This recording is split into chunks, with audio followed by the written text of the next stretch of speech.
There's a reason the Bible keeps bringing animals into the story. Not because it's a nature documentary, not because God is just being poetic, but because animals are part of the language God uses to speak into our lives. And here's the thing that makes this unsettling.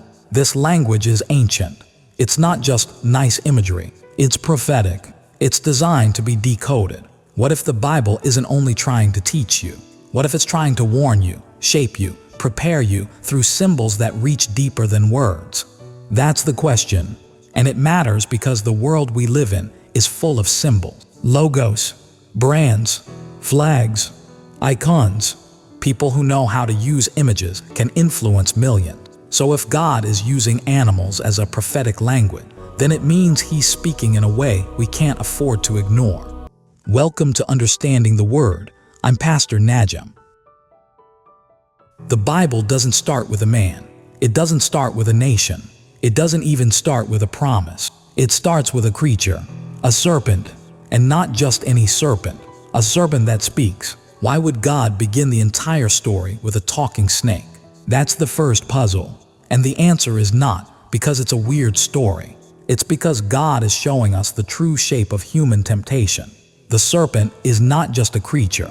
It's a symbol of deception, of seduction, of a lie that sounds like freedom. And that's the first prophetic message. The enemy doesn't always come with a sword. Sometimes he comes with a whisper. You know how it feels when someone convinces you to do something you know is wrong, but it feels like your own idea. That's the serpent. And it's not just in Genesis. It shows up again in Revelation. The ancient serpent, the dragon, the one who is defeated. If the serpent represents deception, then what does the dragon represent? Because in Revelation, it's the same creature, only bigger. Here's the answer in a simple way. The serpent is deception in the heart. The dragon is deception in the world. The serpent is the whisper. The dragon is the empire that grows out of that whisper. And the Bible wants you to understand that deception is not only personal. It becomes political. It becomes cultural. It becomes a system. That's the first pattern. Why does the Bible use animals instead of just saying, this is deception or this is judgment? Because animals carry instinct. Animals carry reputation. Animals carry memory. They are the universal language of the human heart. Everyone understands what a wolf is. Even a child knows what a wolf is. Even a person who doesn't know Scripture knows the danger of a wolf. That's why God uses animals, because He wants the message to land in the soul, not just in the mind. Because the animals are not random. They are arranged. They are connected. They form a system, a story, and that story is the Bible's way of moving you from deception to judgment, from judgment to redemption, and from redemption to restoration. What is the full meaning of this animal language? Not just one animal, the whole system. Where do you feel deceived right now? Not by someone else, by your own heart. Because deception isn't always obvious. Sometimes it looks like progress. Sometimes it looks like freedom. Sometimes it looks like spiritual maturity. But if it leads you away from God, it's the serpent. And the Bible is warning you. The first ark is deception, and the first animal is the serpent. But the deception ark has other animals too. The wolf, the dragon, the false shepherd. Each one teaches us something different. The wolf is not subtle. It is a predator. It devours the flock. Jesus warned us about wolves in sheep's clothing. The wolf looks like a sheep. It speaks like a shepherd. It uses the language of faith, but its purpose is destruction. That's what makes it so dangerous. The wolf doesn't need to attack you physically. It attacks your soul. It attacks your trust. It attacks your faith. It attacks your identity. And the Bible warns us that the wolf doesn't come from the wilderness. It comes from the inside. That means the deception arc isn't only about outsiders. It's about insiders. It's about people who claim to speak for God but speak for themselves. How do you know if you're listening to a wolf or a shepherd? Because the difference isn't always obvious. But the Bible gives you the signs. A wolf speaks comfort when God speaks correction. A wolf teaches you to be comfortable with compromise. A wolf makes the cross smaller. A shepherd points you to the cross. A shepherd points you to humility. A shepherd points you to truth, even when it hurts. Why does God allow deception to exist at all? If God is all-powerful, why does the serpent get to speak? Here's the simplified answer. Because God doesn't force love. He doesn't force obedience. And the serpent shows us what happens when freedom is used against God. The serpent is the first prophet of rebellion, and the Bible doesn't hide it. It shows it clearly, because God wants us to see the truth before we are trapped in the lie. That's why deception is the first arc, because the human story begins with a choice, and that choice shapes everything. The arc of judgment, because after deception comes consequence. The Bible is not afraid of judgment. It is not ashamed to speak of it, because judgment is not God being cruel. Judgment is God being holy. Judgment is God refusing to let evil remain unchallenged. And in the prophetic language of animals, judgment is represented by powerful creatures. The lion, the horse, the eagle, the beast. The lion is the king of beasts. And in the Bible, the lion is often connected to Judah. Jacob called Judah a lion's cub. And later, Revelation calls Jesus the Lion of Judah. The lion is not just power. The lion is righteous power. The lion is not a tyrant. The lion is a judge who cannot be bribed. And that's why the lion is a symbol of divine authority. What if you've been afraid of God's judgment? What if you've been thinking of God as a harsh ruler? The Bible wants to correct that image. Because the lion is not only a judge. The lion is also a protector. The lion protects the innocent.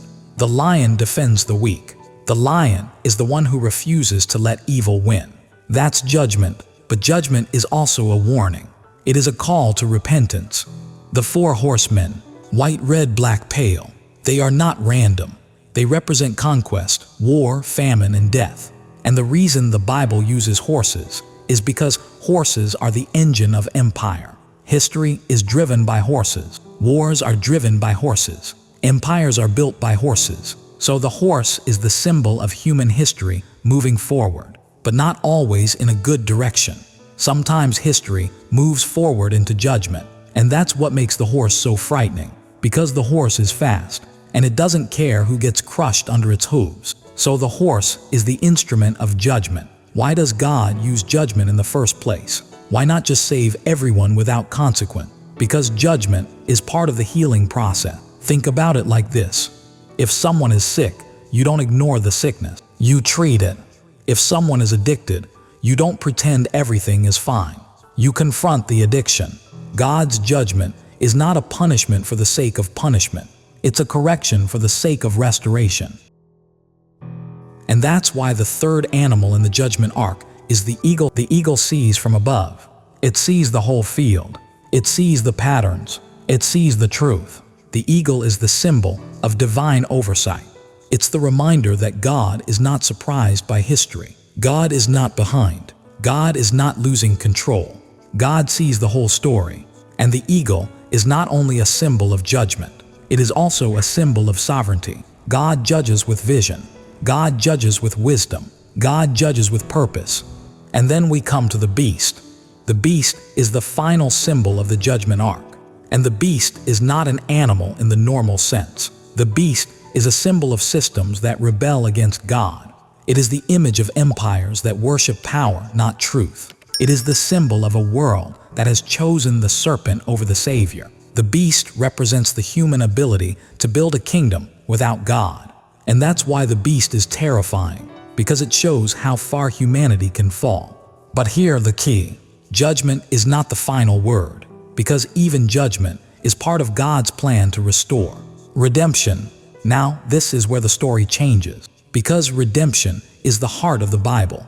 Redemption is the reason the story exists. And in the prophetic language of animals, redemption is represented by the most unexpected creature, the lamb.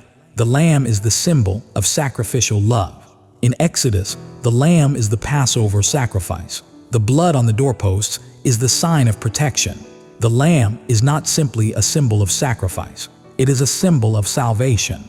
And in the New Testament, the lamb becomes the greatest prophetic image of Christ.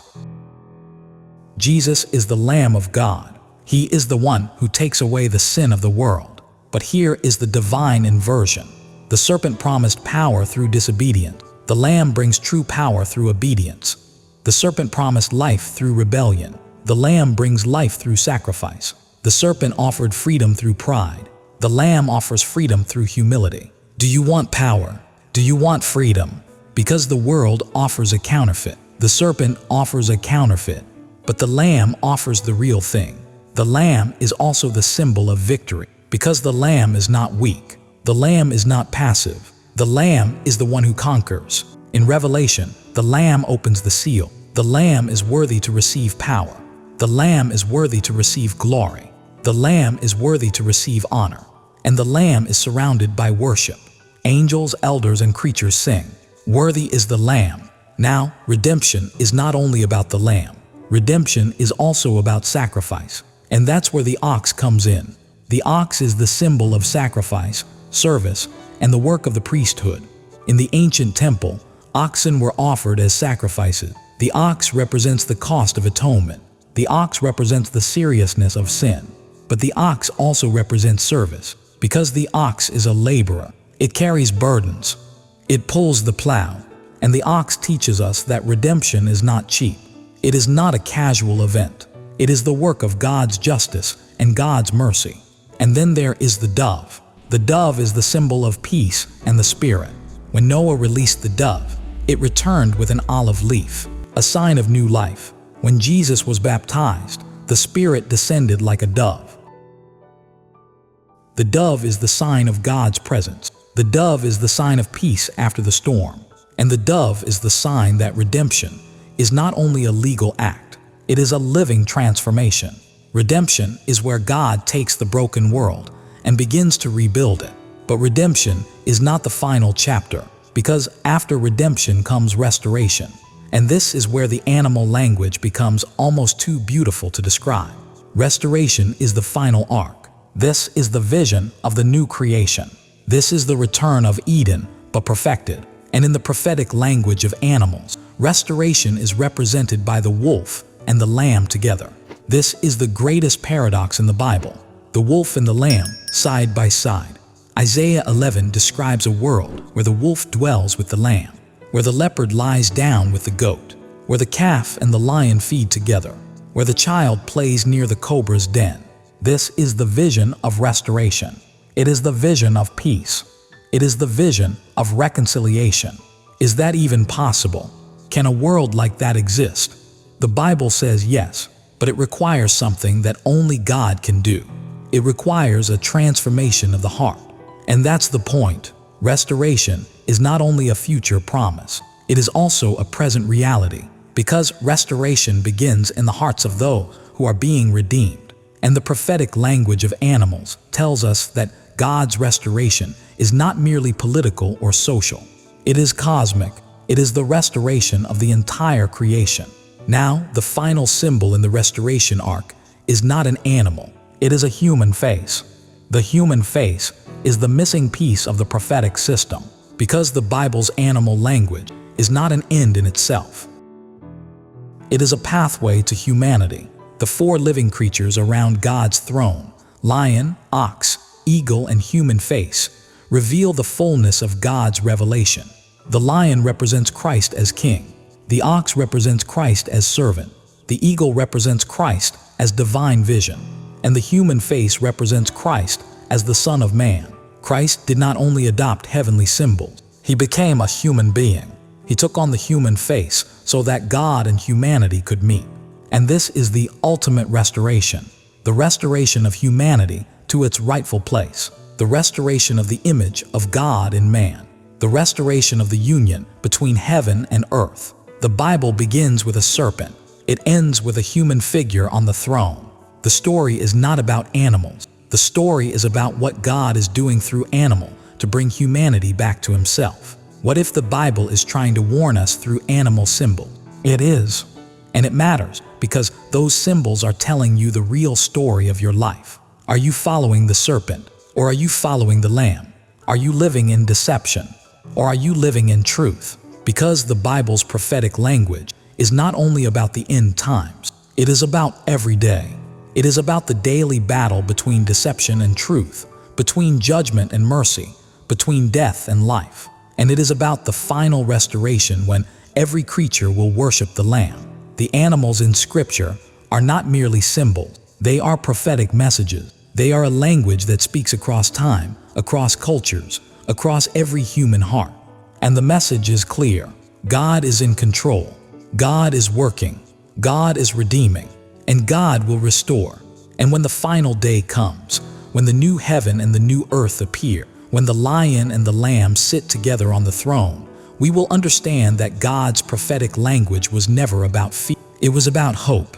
It was about a God who uses the lowliest creatures to reveal the highest truth. So let the animal language of Scripture speak to you today. Let it warn you. Let it correct you. Let it guide you. And let it lead you to the Lamb. Because the Lamb is not only the center of the Bible, He is the center of your life. Do not fear. Follow me, and the Lamb will lead you home.